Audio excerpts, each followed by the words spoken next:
Hello and welcome.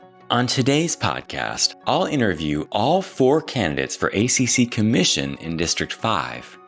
This is the seat that Commissioner Dexter Fisher will vacate since he's running for mayor, so there's no incumbent. District 5 includes the Forest Heights, Homewood Hills, Moss Side, and Country Club Estates neighborhoods. We'll start by meeting Craig Topple. Then we'll meet every other candidate until we get to Rick Stanziale, who will take the first real question about his experience. Then we'll go in reverse order back to Topple. I think that's the fairest way to do this. Okay, here is Chaplain Craig Topple. Thanks for coming on my show, Craig. Glad to be here, Chris. Thanks for having me. So let's start by getting to know you a little better. Okay. So what do you do and how long have you lived in Athens? Yeah, I'm a healthcare chaplain. I got involved with senior long-term care, and so now that is my primary focus is with St. Mary's is their long-term care facility, which is called Highland Hills Village. It has about 130 residents. The majority are independent. The others are assisted living and memory care, and working with people with dementia and their families has been really quite fascinating. I've done hospice chaplaincy. I've worked in psych units with chaplaincy, EDs, ICUs. It's been pretty cool. I've been doing that for about a decade. Yeah, and that sounds like difficult work. Yeah. It's. I mean, there's a certain amount of training that it requires to go. It took about 6 years to get to what's called board certified chaplaincy. So that includes the time in seminary, then doing a residency of what's called clinical pastoral education, and then 2,000 hours post residency, and then going before a board and getting certified. So when somebody walks in a room and says they're a chaplain at St. Mary's, that's the kind of training that we've had to endure and go through. But it was a great. I mean, it was very fulfilling, very rewarding work. But, okay, and you moved here from Santa Fe, you said? Yes. My wife and I both grew up in Georgia. She's from Henry County. I'm from DeKalb County. We met while we were students at Georgia Tech, and then we were involved in campus ministry, through which we moved to Latin America for 3.5, 4 years. Mexico City, Santiago, Chile. That's where I began seminary. Came back and did seminary in Decatur, and then went to Santa Fe for 6.5 years. So that was sort of my trajectory. After we had 2 children out there and family was all back here east, we felt like it was time to come home. And so we came back for her to pursue a PhD at University of Georgia. She's a social worker. Okay. And what did you study at Georgia Tech? Industrial engineering. Oh, wow. Yeah. That's different. It is, but it was great. You know, I mean, just like you learn that there are problems that can be solved, and you learn to not be intimidated by the problems because typically you can find solutions, and that's very rewarding, even if they can keep you up late at night or cause you a lot of headaches. You're like, okay, we're going to get through this. We're going to figure this out. Yeah. So why do you want to be an Athens-Clarke County Commissioner? One of the reasons is just linking the notion of public service with a tendency that I've had since a young age is that of service. Life becomes most meaningful when we serve others. Over the summer, I was hanging out with my good friend, Rabbi Eric Linder, and he and I were both sort of just, what's the right word for it? We were just agonizing, just disturbed, distraught about all that's going on nationally, internationally, and like feeling a little bit helpless to do anything about it.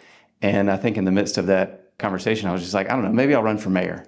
You know, like just feeling like, is there anything that I can do about all that's going on? I said, I maybe can't do much at a larger level, but maybe in the community that I love and care for very much, I could serve in a unique way. Mayor Gertz, who was abandoning his seat, said, I hear you want to run for mayor. And I was like, I was kind of kidding around when he said that. He said, well, don't do mayor, but consider county commissioner. And so I sat with it for about 2 months as I was discerning. It's really interesting where we are at this stage of life. I turned 50 last summer. My children are 17 and 14. I'm very confident where I am in my career as far as service at St. Mary's. Spoke with my manager about it, and she's like, go for it. I just continue to get very positive feedback in terms of pursuing something like this that I couldn't ignore it. And I said, this isn't something that I anticipated or was really seeking, but it's something that I'm willing and I feel very capable of doing, you know, if elected by the community. Now to community advocate Kimberly Bennett. Thanks for coming to my show, Kimberly. Thank you for having me today. So let's start by getting to know you a little bit better. Okay. What do you do and how long have you lived in Athens? I have lived in Athens since I was a little girl. I started kindergarten here. What I do is I do several things. For 26 years, I worked in the healthcare industry. And then alongside that, I did some youth development work. And so I started my own nonprofit about 14 years ago as a co-founder of Cultivating a Lifetime of Legacy. So we mentor kids 12 to 24.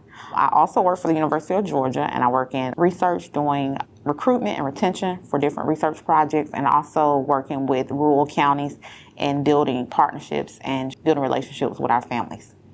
You mentor kids. Why did you want to get started with that? Well, about 20 years ago, I started going to local meetings about poverty. And so I was just reflecting on my own opportunities and the things that I had in the Clarke County School District that had helped me bridge to college, and the people that I had that supported me on that journey. So then I decided that that was one thing that I could do, is give back to my community and helping young people transition to college. And so it started with just a few kids, just mentoring and just all about, transition to the workforce, college, and helping them have a plan, life after high school. And then I worked for another nonprofit that was just serving girls at the time, 8 to 18. And I wanted to expand that. So that's when I decided that it was important for me to help kids during transitional periods. So that's when we started, we founded Cultivating and started working with kids 12 to 24. So why do you want to be an Athens-Clarke County Commissioner? Well, actually, it was that work, being in the community, working with youth and families. In about 2022, 2021, a lot of our children started facing, and these are working families facing homeless issue and unhoused. And so it took me doing a lot of research and trying to figure out how can I help as a mentor. It was just laying heavy on my heart. So then I started digging a little bit deeper and just trying to figure out how can I help in this role. And then just came to a realization that in that role, there was nothing I could do. I mean, I would just continue to try to pour in a little bit of hope, but that's not going to get anywhere when kids are looking up to you to figure out and help families actually find places to stay. And so I decided to go back to school to get my PhD in public administration, and I thought that was going to kind of ease the urge, and then just continue to look at how the flow of the commissioner was flowing, and decided that it was time for me to stop getting angry and upset and just talking about a problem, that maybe it was best for me to be a part of the solution. And so that's what got me into this race, is just trying to be a part of the solution, trying to hear and listen. And because I bring a very diverse background as far as always being service oriented in all my careers, but always being in the community, that I can bring the voice of the people and I have that skill to listen to the people. And just seeing families that are working. And I know a lot of times we talk about, all the other homeless issues, but, seeing working families, mothers working, not having an affordable place to find for their children, and living in cars and, paying $1,300 to $1,500 in a hotel really, really was one of the things that, ignited me into getting into this race and trying to figure out how we could solve problems with housing. Okay, now let's meet financial advisor Zander Mason. Thanks for coming on my show, Zander. Yeah, absolutely. Thanks for having me, Chris. So you're kind of new to the Athens political scene, so why don't we start by getting to know you a little bit better? Sure. So where are you from? I'm from Athens, Georgia originally. I was born at St. Mary's Hospital. For those that aren't here, we are filming at the library, which is right across from St. Mary's. So yeah, that's where I was born and raised, in Athens. What do you do? I'm a financial advisor now. I own a financial advising firm that I started this year. And before that, I was a public auditor. So I was a CPA at a firm in Atlanta. And just, reviewing budgets, employee benefit programs, creating financial statements like balance sheets and income statements. Do you enjoy it? Oh, I love financial advising. Auditing, you're in front of a computer a long time. I'm a pretty talkative person, so I really enjoy the aspect of talking and helping clients individually. There's nothing more rewarding than starting with someone and they outline some goals that they think are really lofty or hard to accomplish, and then it takes years of time, but once they accomplish those goals, it's just an awesome feeling. Yeah, I love what I do. And why do you want to be an Athens-Clarke County Commissioner? So I moved back to town during COVID. That was really when I first started paying attention to the political scene. Just like a couple things here and there. I met a couple commissioners just by happenstance, and it's like, oh, I didn't even know how our county worked. And so that kind of initially started the interest in it. And then as things developed and I kind of saw some initiatives we were doing and this and that, I thought, this is something I'm actually gaining a lot of interest in. So I started asking the right questions and kind of figuring out how do people end up in one of those seats. And yeah, I just got really interested in it, wanted to make a positive change for the community. The final District 5 Commission candidate is Rick Stanziale, who currently serves as the Vice Chair of the ACC Hearings Board. Thanks so much for coming on my show, Rick. Oh, you're welcome. Thanks, Chris. Thanks So let's start by getting to know you a little bit better. So what do you do, and how long have you lived in Athens? I'm retired at the moment. I've got a few business ideas that I've been going with, but I've lived in Athens for over 40 years now. Like so many people, I came here to go to school at UGA, and I just fell in love with the town, and I stayed. I stuck around. I met my wife here, we raised our family, and now that my kids are grown, I feel like it's time for me to give back to the community that's given me so much. Okay. And why do you want to be an ACC Commissioner? I want to be an ACC Commissioner because it's not about me, it's about the voters and the residents of District 5 and Athens-Clarke County in general. It's about giving them a voice, about listening to them, and about showing them that government can be responsive and is a positive force in our lives and not something that's holding them down or raising their taxes. It's something positive, and I want to encourage people to become involved. So you're running in part based on your experience. So how have you been involved with the local government, and what other experience do you have that qualifies you for the position? Well, I'll start with my real estate experience. I worked as an agent, and then I worked as a broker and a developer. I developed some single-family houses, infill lots. I developed Chase Street self-storage. So I've worked with the planning department. I've gone through plans review. I've been through that process, and that's what a lot of the heavy lifting of the mayor and commission do. So I bring that experience with me. I've been involved locally for almost the entire time that I've been here. And that's why we're here at the skate park of Athens today, because a little over 20 years ago, after the 99 SPLOS got approved to build the Southeast Clarke Park, I helped to organize a grassroots effort of local volunteers to go before the mayor and commission and ask them for funds. Lo and behold, they agreed. A lot of people told us this would never happen, but 20 years later, we're standing in front of it now, and it's become one of Leisure Services' most successful features. So that was your first sort of experience with local government as from an advocacy perspective? From an advocacy, yeah. And why did they tell you it would never happen?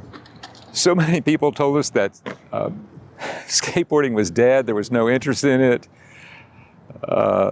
We couldn't have a skate park because of the liability issues, et cetera, et cetera. There were so many roadblocks in the way, and every time somebody put a roadblock in our way, we just overcame that challenge.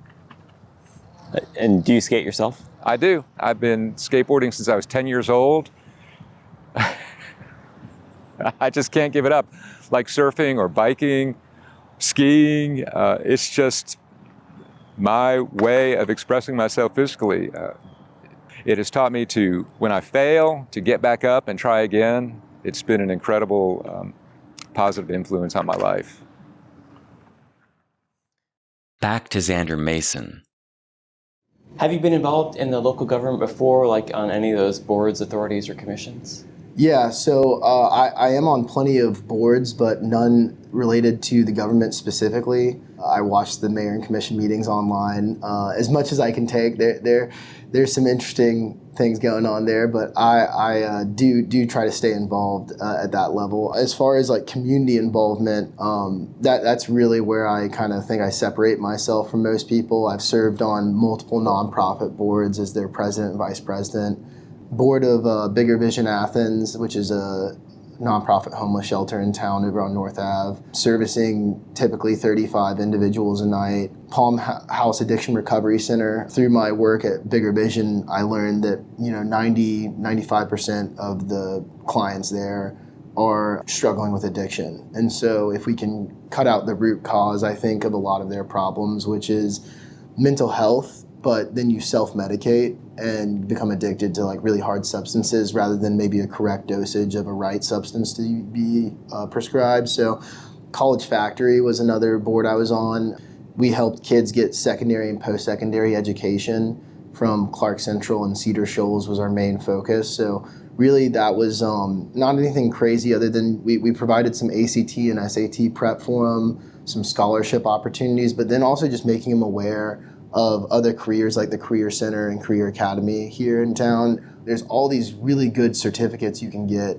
Some of my richest clients are blue-collar guys and girls that did not finish college actually and just got a job and a good certificate, and now they're making six figures, really decent money. So I'm also the president of the Athens JCs. We're a civic organization. I mentioned one of the projects was actually here at the library a couple weeks ago. We helped with the library book drive, but our big flagship thing is Toys for Tots, where we gather and distribute toys. We got 2,970 kids toys this year through Toys for Tots. And then we help with Salvation Army's Angel Trees because we collect so many toys. We're able to supply them with toys as well. So in total, we affected almost 4,000 kids' Christmases, which that's like the most rewarding thing. Now to Kimberly Bennett about the experience that qualifies her to be an ACC Commissioner. I've been on the Clarke County School District governance team. I've been PTO president. I've been also a part of some state initiatives through the Junior League of Georgia, just trying to do my best to help bring forth and light issues for communities and for families. Back to Craig Topple on his experience. Once in Santa Fe, I was on what was called the Immigration Committee, and that was appointed by the mayor, and that was a real privilege to serve. That was kind of my first taste of what it was like to serve at a municipal level, and that was a cool committee to serve on. This was when ICE was getting more funding, becoming more prominent. People were concerned over immigration issues. Santa Fe attracts a lot of immigrants, and so the community wanted to ensure the well-being of those who were residents in the community. And ICE came to Santa Fe once, and it felt like an occupying force that was there. And so we wanted to ensure that those who were within our community felt that their rights were being protected. Moving here to Athens, one of the things that attracted us, and I wrote Tyler Dewey, who was at the time the director for, you're shaking, Vacate Athens, thank you so much. I wrote him before we moved here, and I said, we love to ride bikes. What's it like riding bikes around Athens? And he said that Athens is a bronze level category, but that they were working on more bikeable solutions. I found it to be challenging in that respect because my wife and we've used biking as a mode of transportation for a lot of our experience. As we were biking our children around town, we found it would be difficult to pick them up from Chase Street, what was Chase Street at the time, Johnny Lee Burke's now, and go to Bishop Park, because there just wasn't a good way to get there on a bicycle. Yeah, there's not. And I was like sort of sitting there where Sips is now. I don't think Sips there was at the time, but I was just like, how do I even cross the street in a safe way? That aspect of things, Athens in Motion, finding more viable ways to get around town other than just in a motor vehicle was something that I was interested in. And when the commission was initiated, I jumped on it. Okay, so you have some experience in local government, both here in Athens and in Santa Fe. So if elected, what would be your top priorities for your first term in office? Well, I mean, an initial priority would be building rapport with the other commissioners. How do we work together? I feel like that's something that I've got a background in, working together. I was trained by the Lombard Midnight Peace Movement in peacemaking. And so it's like, how can we be a team in partnership? So working together would be a top priority. And then what are the issues that we're facing?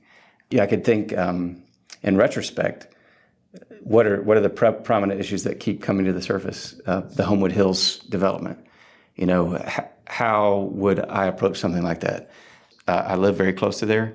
There's so much potential in that space, but then you get into the aspects of who's willing to develop. What are the intentions of that development? Things can take time, but they can be done very well, and they can benefit a lot of the community. So that's come up. I mean, you know the issues that have come up better than I do, but data centers have been an important matter in terms of how the community will address those. There's been a moratorium that's been put in place. Georgia has currently, 97, 98 data centers or something like that. They consume 3 million households worth of energy. And I mean, the amount of water that they consume is just, it's like 63 million gallons of water. It's unbelievable how much energy and water and resources they consume. And it's like 50 jobs. Yeah. So how is that benefiting the residents of District 5, for example? You know, what's the, and we're so confined with our land, you know, is that a good use of our land as we're considering housing issues and affordability issues? And yeah. Returning to Kimberly, what would be your top priorities as a commissioner? So housing, and with housing, it's connected, with that stability is connected to job opportunities. So families not only just need affordable housing to stay in, they also need opportunities for employment that pay them living wages. So that will be one of the initiatives I'll be looking at, trying to make sure that the employees that are in our community are hiring and paying a living wage, and just encouraging to do better so that we can help our citizens, our residents in this area. And then, of course, youth, making sure youth have opportunities. Of course, the local government can't set minimum wages here in Athens, unfortunately. Yeah. That's a state law. Absolutely. In Georgia. Many other states it is not, but here it is. So one idea that I've heard about how to encourage employers to pay a living wage would be to have some sort of living wage award, or like a list that the county could maintain or something. Do you have any ideas as far as that?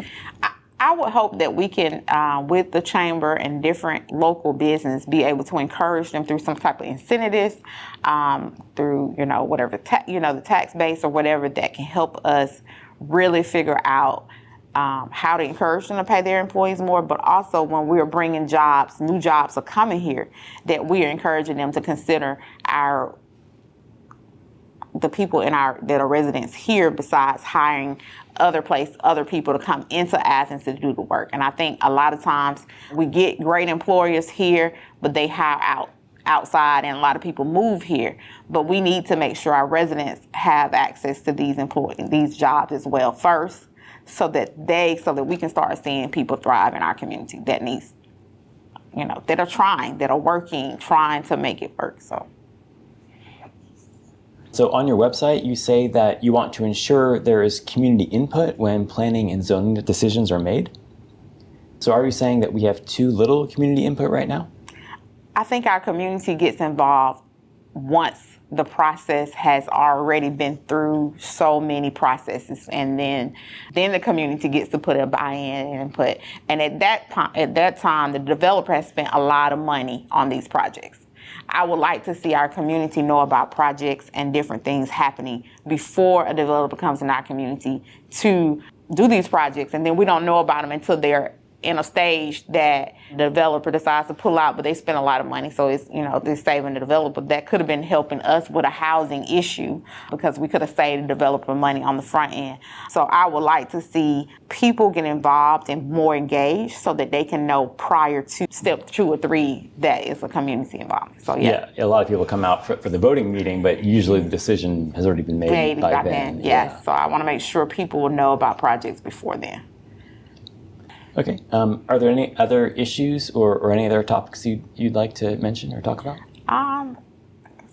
A lot of the residents are concerned about, traffic and, the things that are happening. They want to make sure that we have what we need to expand and handle those issues, especially on Jefferson Road. A lot of people are concerned about the accidents that are happening there on Tallahassee Road. There's some concern about people walking on the street, that they need sidewalks. So I want to be able to look at all those things to make sure that we're making sure that we're safe. And so, as you know, there's a high number in death from, accidents and stuff. And so we need to look at those and see how we can make our streets safer. Okay, so you would support stuff like sidewalks, more transit going out further, stuff like that? Yeah. I absolutely, especially on Tallahassee Road, a lot of people walking up to that bus stop. And so from Tallahassee almost down to Lavender, we need to expand and think about either expanding our bus route or either expanding the sidewalks. Again to Zander on his top priorities. I'm sure you looked at my platform. Youth development and education is like really important to me. I think that there's a lot of problems happening now that if we had properly invested in our youth, we wouldn't be dealing with. And now we have to deal with those problems. But if we can go ahead and curb the future problems with that youth development and education, I think we avoid a lot of issues in the future. Yeah, I was about to ask about your top priorities in office. Sure. So I guess youth development is one of them. Yeah, absolutely. Public safety is another. It's our police force, of course. They're properly staffed for, I think it was like about a year and a half, 2 years ago, they got properly staffed, fully staffed. But, they get 1,700 calls a day, and 1,300 of them are typically around people experiencing homelessness. And those don't have a victim. There's not really anything a cop per se is going to add value to that a mental health or social worker wouldn't be adding value to. So when I mentioned public safety, it's like you want to make sure that the cops can really adhere to those like violent crimes, those victim crimes, the robberies, the breaking and entering, those kind of things. I really want our cops focused on, and they do a great job with that real-time crime center too, to track who's doing that. I've used this line before, but it's not a community if you don't feel safe to live, work, and gather, right? And I think that that's super important for our city. Is Athens a safe community? Like, how would you rank it in terms of safety? So, I would say in the essence of the entirety of Athens, it's a safe community. I think we have a very low rate of murder. We have a low chance of having a violent crime. That doesn't mean they don't happen. I mean, we've seen a lot recently too. I mean, a shooting on Prince Avenue, I think yesterday. No, we have a safe community. I just think it could be safer. I mean, I've been out there pounded the pavement canvassing every day and wanting to meet the people that I want to represent. And what they've been saying is they feel very unsafe downtown at the moment. So I think it's unfortunate. Growing up here, we used to leave the door unlocked, That's I'm not proposing everyone leaves their door unlocked, but I do think we should make a safer Athens and strive for perfection. I have 5 things. Sorry, I got through 2 of them. So public safety, youth development, education. The next one is homelessness and the housing crisis we're experiencing now. I've mentioned all this stuff with homelessness, so I'll kind of glaze over that one. I would like to see a little bit more robust mental health facility. To go to the housing crisis, I really want to cut a lot of bureaucratic red tape around zoning. I want people to have the freedoms to build additional units on their house or accessory dwelling units, or, they should have the freedom to build on their property what they want to build, within reason, of course. I think we really need to increase supply. It's not like we can rent control or something at the local level. We have to do something about supply. That's what we can control. So that's what I'd really like to see with the housing crisis. This guides really well into number 4, which is infrastructure. When I say infrastructure, I'd really like to see our roads and our streetlights, specifically 4-way intersections, get a little bit more efficient. Supposedly 50,000 people are going to move here in the next 10 years is what an expert said recently. So we need to prepare for that as a traffic pattern-wise, but our sewage system is very outdated. I saw some stuff in the budget to really work on it this year. But that's something that we don't have to just crux as a city. We have all these developers building awesome, giant apartment complexes that they're going to make hand over fist on. Why not ask them to really contribute to it, make some donations, or just straight up put in their own to help connect to our city? Homewood Hills is where I live. That shopping center right there, they were going to put in a septic tank. That's not the best solution, because of sewage runoff, environmental issues. It wasn't exactly a septic tank. It was like a storage. It was a storage tank of some kind. A large septic tank. but the idea was it could drain whenever there was capacity, which doesn't sound like the best solution to me. Sounds a lot like a septic tank to me. That was. What did you think about that development? Like, would you have voted for that one? I thought that the phase 1 was really fleshed out and good because that was their moneymaker phase. Phase 2, I didn't think was as fleshed out. That was kind of that green space, the retail, what they were going to do for essentially the citizens of the neighborhood. I would have liked to see that fleshed out a little bit better, but in talking to all my neighbors, there's really 3 main concerns. One is that there's going to be an eyesore. Now, I don't think, even with it being 5 stories, based on what I was able to look at and see, it's pretty laid down there. I don't think it's going to be an eyesore. I think it's going to look a lot better than the current development. So that one I think we can address and say it's going to look better. Number 2 was the sewage issue that I just mentioned.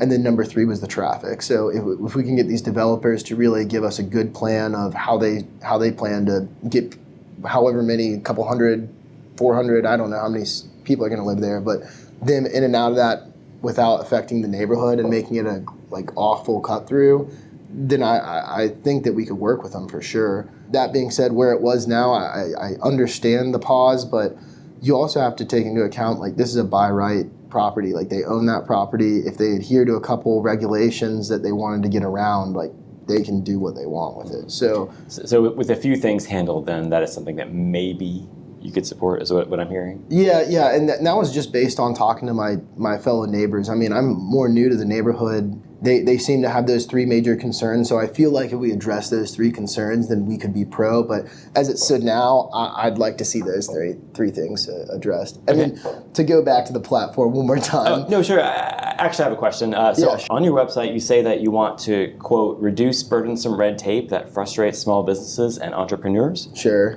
Can you share an example? I know you mentioned red tape when it comes to housing. Yeah. But is there red tape that when it comes to businesses that you'd like to get rid of? Yeah, the biggest thing that I'd like to see there, you see a major expense, number 1 expense in most businesses is their employees, but then second is their rent.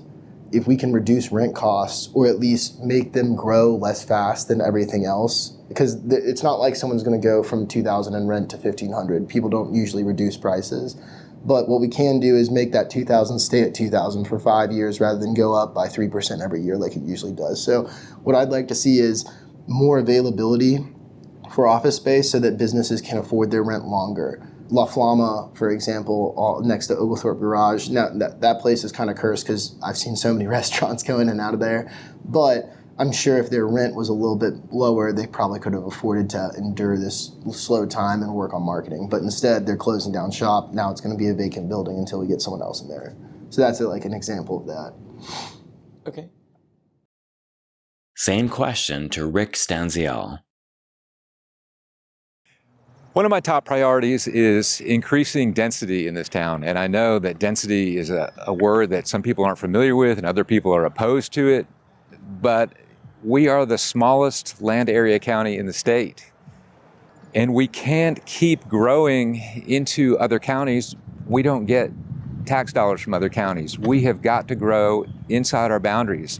The Urban 3 presentation that the Mayor and Commission consulted with last year really opened up my eyes to how the business of Clarke County is run. The majority of the way that we raise funds is through property taxes. Over 40% of our budget is funded through property taxes. And we can't allow that burden to keep falling on the individual homeowners in Clarke County. We have got to increase the density in the right places so that we can allow more people to move here. We can't slam the door on people that want to move here. We got to allow them to come in and be a part of what we have here. What we have to do, though, is provide housing that's going to be both affordable and accessible for the community. If we start going with moratoriums and keep turning down housing developments, the price of housing is just going to continue to rise as it has over the past 10, 20 years. Students are going to continue to move into neighborhoods where they're displacing families and working class people. What we need to do is build in the appropriate areas student housing that they will go and choose that housing instead of coming back into the neighborhoods. Saying that you support density is kind of an unpopular position with some people. Yeah. But I think sometimes people don't realize that a basic concept like supply and demand does most likely function, Yes. in the housing market. I don't think this market is so unique from every other market. And I think a lot of people confuse density with high-rise construction. And that's not all that we're talking about when we talk about density. We're talking about duplexes, triplexes, cottage court apartments, cottage court single-family houses, just different alternatives for people beyond the single-family house. If we continue to only build single-family houses, we're going to run out of land a lot quicker than we would if we give people the alternatives. A lot of people don't want a single family house. They don't want to have to take care of a yard. They don't need to sit on a half acre, a quarter of an acre. They would happily sit on a much smaller lot to be closer to downtown, where they could have access to bike lanes.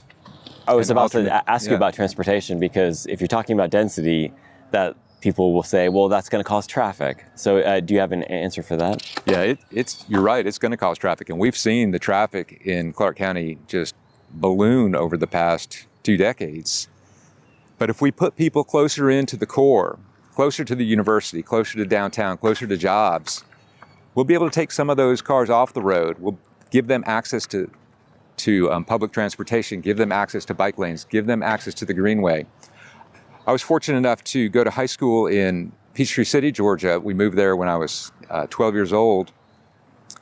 And they had a system of golf cart paths that were essentially multi-use paths. And for a kid that lived on a cul-de-sac in the middle of nowhere, that was so empowering to get on my bicycle and be able to ride to my friend's house, to ride to school, and not have the dangers of automobile traffic in my way. I don't see how anyone can be against bike lanes. We're not advocating a luxury lane for people who are out there biking only for recreational purposes. We're advocating a way of getting around town safely for children who can go to the library, they could go to school, they could go to jobs when they become teenagers and don't have a driver's license without their parents having to shuttle them. Let's open up our minds and look at it differently than we're just building these luxury lanes for people to ride their bikes in, because that's not what it's about. Are there any other issues on your platform that you'd like to highlight? I'd like to take a second to talk about homelessness, because it's a very complicated issue. I don't claim to have the answers, but what we've been doing is not working. And when I say what we've been doing, I don't just mean on a local level, I mean on a state and federal level. We have got to make some changes. Housing should be a human right, and it ties back into healthcare as well. I believe that mental health care is health care. And if people are on the streets because they need mental health care, well, then we're not doing our jobs as their fellow citizens. And it breaks my heart. And when I'm out there knocking on doors, canvassing, I run across 2 kinds of people when it comes to homelessness. There's people who don't like seeing people beg on the corners, which I completely understand. And then there are people who are actually concerned about the homeless population. The begging on corners, it's something that didn't seem to exist in our community 20, 30 years ago, but now it's part of who we are now. Just be compassionate is all I ask. Don't be cruel to these people. What is your take on the homelessness issue and how you would tackle that as commissioner? Well, we've got to continue to support the organizations in town that are dealing with the homeless. At the last mayor and commission meeting, Manager Cowell came out and said that we're going to be facing a budget crisis and that our expenditures are not going to meet our outflows in the coming year, and we've got some hard decisions to make. We're obviously facing a property tax increase this year. I think that goes without saying. Do we want to keep increasing property taxes in the future? No, we don't. We want that burden to fall on new residents. At the last forum, there was a question, what could you see cutting? What services could you see cutting? And my answer was, I don't think we need to cut anything. If anything, we need to continue to expand if possible and to continue supporting the organizations that we fund already. We can't afford to cut anything. We need to keep Athens for everyone. A safe place, a welcoming place, not just for those of us who can afford and have been blessed to be able to provide for ourselves. We need to be able to provide for everyone in this community. Mm-hmm. Yeah, I do not really like that question when they ask that at debates, because I think it assumes that the budget is, there's so much stuff in there that you could cut. And it's like, there really isn't. If you, I guess bike lanes is the one thing people will say that. But no one else, you see that no candidate actually has an answer. But it's like the one person who answered at that forum said bike lanes, but that's not even a part of their regular budget. Bike trails. Yeah. Yeah, that's sales tax dollars. Right. Yeah, and I'd like to say this too. I'm usually against sales tax because it's regressive. But in a place like Athens-Clarke County where we have hundreds of thousands of football fans come in every fall, it's a net positive for us here. This park, and I don't mean just the skate park, but the whole entire Southeast Clarke Park was built with sales tax dollars. Special purpose local option sales tax is a very good thing for Clarke County. Part of our budget problems comes from the state government because they changed the way that property taxes are. The value of your home can only go up as much as inflation every year these days, which is, has pluses and minuses. The minuses is that it takes money away from local governments. The sort of bone that they threw local governments to try to make up for the money was another sales tax. Another sales tax. So that would push our sales tax up to 9%, Yes. I believe, if that was passed, and it hasn't even been proposed yet. But is that something, as commissioner, that you would support? I would support a future local option sales tax because of the reason that I just mentioned, that we are a little bit unique in that we have people from out of town that come in and spend copious amounts of money on a regular basis. The idea that Mayor Gertz explained to me when I asked him about it was that half of it would go towards reducing property taxes, and then the other half would go towards affordable housing, he said. Yeah. Oh, that would be great, yeah. If you could grade the current commission, A through F, just like in school, what grade would you give them over the past 4 years, just the past 4 years, and why? I give them a solid B+. Okay. And I'm going to tell you why. First of all, people continue to want to locate here. And they've done a great job with keeping Athens a desirable place to live. Secondly, the mayor and commissioner are the ones that point people to boards and authorities. Not only was I appointed to the Planning Department's Hearings Board, but I was also appointed to the Transportation Special Purpose Local Option Sales Tax Advisory Board. So they do a great job of staffing the boards and making sure that people are involved. They don't deserve an A because sometimes I think that a job of a commissioner is to make hard decisions for Athens-Clarke County that are going to make people angry. And a lot of times I think that we have, I'm not going to name any names, but I think we have commissioners that are trying to advance their own interests and trying to placate the needs of a few as opposed to the community as a whole. Back to Zander.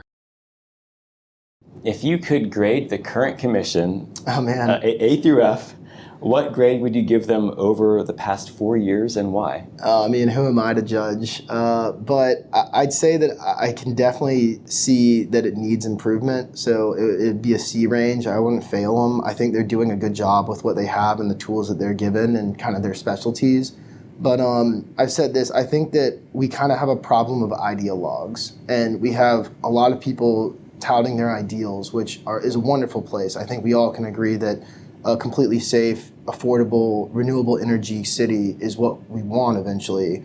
But how realistic is it when we keep on not in my backyarding and saying, oh no, I'm declining this new development, I'm declining this future initiative because I don't want it in my neighborhood. Like, why don't we put it over there on the east side? Why don't we put it over there? And then you have the east side people saying, well, why do we always get hit with it? Let's put it over there on the west side. So unfortunately, I think that there's a lack of cohesion right now that I think I can help bring to the table, at least someone willing to work with anybody for a better town. It's a nonpartisan race. I'm nonpartisan myself. I'm not Republican, Democrat. I don't care about that stuff. I really just want to make Athens a better place. Kimberly, same question. I would give them a C. And why is because I feel like we had a lot of opportunities with COVID money, with the ARPA money, that we could have did more things more of investment that we have a return on our dollar for years to come. And so that's why. Not saying that they've done a great job on the situations that was handed to them, but I do believe with housing, with the homeless issues, we could have made a little bit more investment in infrastructure to have a return on investment 10 to 15 years later. So that's why. So what sorts of infrastructure projects would you have liked to see that money be spent on? I would have liked to see us did some type of transitional partner with a nonprofit or organization to do a transitional facility that allowed us to transition people out, and so people can have stability for longer than 2 months in a shelter, but allowed them, something that we could have said tangibly, like, hey, we have this transitional facility that we invested in, and we now have it. It's recycling, and it's helping solve a problem. And so that's what I would, love to see. The processes, because I'm a nonprofit, the processes with the government is not always easy to us, to small businesses or nonprofits. And so I would have loved to see that process be a little bit more efficient. I know that Advantage Behavioral is working on some kind of, I can't remember exactly what it is, but it's some kind of facility for bedding. And I think those are more so, we needed to increase for more mental health status. And those are, I want to say, 5 to 7 day. I don't think they're actual transitional places, but it's something that we definitely need because people are in crisis. There are people on our streets now that are in mental health crisis that need a place to get some help. And so I think that that's going to help with the mental health things. But I think living in housing is still going to be, that stability is still going to be an issue. We're still going to be in a crisis. Finally, Craig, how would you grade the ACC Commission? I am not in a position to grade the commission. I really am not. I've been so, as the kids say, locked in to what my current trajectory has been for the last 4 years. I'll read Flagpole. That's probably where I get most of my information. I'm a subscriber to the Banner Herald, so I get information from that as well. But I pay attention. But as far as like grading in terms of functionality, in terms of progress, in terms of transparency, in terms of returning value to stakeholders, I wouldn't have enough information to grade, and I wouldn't feel like I was necessarily in a position to grade. Okay, so you're not running because you have an axe to grind or something like that. You're running because you want to help your district. Yeah, totally. I mean, I hear that there's been some challenges in terms of functioning on the district mayor and commission, but problems can be worked out. As a pastor and as a Christian, I feel like one of the biggest values that the New Testament especially espouses is the ministry of reconciliation. What does that mean to enter into a ministry of reconciliation? It means that there has been fracturing along the way, right? So how do we reconcile those relationships? It's not that you can resolve differences. It's not that there has to be agreement, but you resolve differences and you remember that this is about a greater good. That's our goal, is what's the greater good here? It's not about my ego. It's not about what I think is necessarily right. It's about how can we serve the people that have elected us to serve. Okay. And why should voters choose you on May 19th? Well, one thing I think that has been very interesting to me as I've gone about this process is I'm a people person. I can relate to people quite well. I can build rapport quickly. And I can often get to what are the primary concerns that people may have. Most people are fairly, not necessarily ambivalent, but they just, when I've knocked on doors, have been like, oh, great, I'm glad you're doing that. Do you have any concerns? Not really, everything, so that's how a lot of my conversations have gone.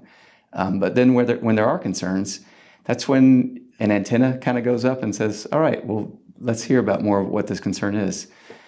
An ability to do that, but just a wide range of experiences, I think has helped to put me in a position to represent very well a broad range of constituents in an unbiased kind of way. We call it in chaplaincy a non-anxious presence. When we knock on doors, we don't know who is behind that other door, right? But the intention always, the goal always is to support them and try to get them to a place where they can feel confident about the well-being and their care that they have. I'm getting a little bit tangential there. It's okay. I just want to add that, it is a difficult job, I think, because a lot of times people are either totally disengaged from it or they're really angry about something. Yeah. And so moving past the anger, like what's at the heart of this? I think we carry around a lot of grief. I think we carry around a lot of worry. I think now, especially in the political climate that we're in, there's just so much chaos. There's just so much things that don't make sense to a lot of us. And if I can, my background has demonstrated that I can bring calm where there's chaos. I can bring stability where there's instability. I can help make sense of things when things just don't seem to make sense. And if that's something that the people of District 5 would hope they would find in a commissioner, then I'm all ready to go. I think this has been a great conversation. Thanks so much for coming on my show. Yeah, thank you, Chris. I appreciate you having me on, and keep up the good work. Thanks. Yeah. Now to Kimberly. Why should voters choose you on May 19th? On May 19th, voters should support me and vote for me because I'm committed to this community. I'm committed to making change. I am committed to being community focused and just pushing the effort so that all Athenians can thrive here. Anybody that lives here, we want to make sure that they are thriving. And so we want a thriving community. So that's why people should vote for me, because I will make sure that we are moving forward as a whole. Okay, cool. Well, thanks so much for coming on my show. Thank you for having me today. Zander, same question.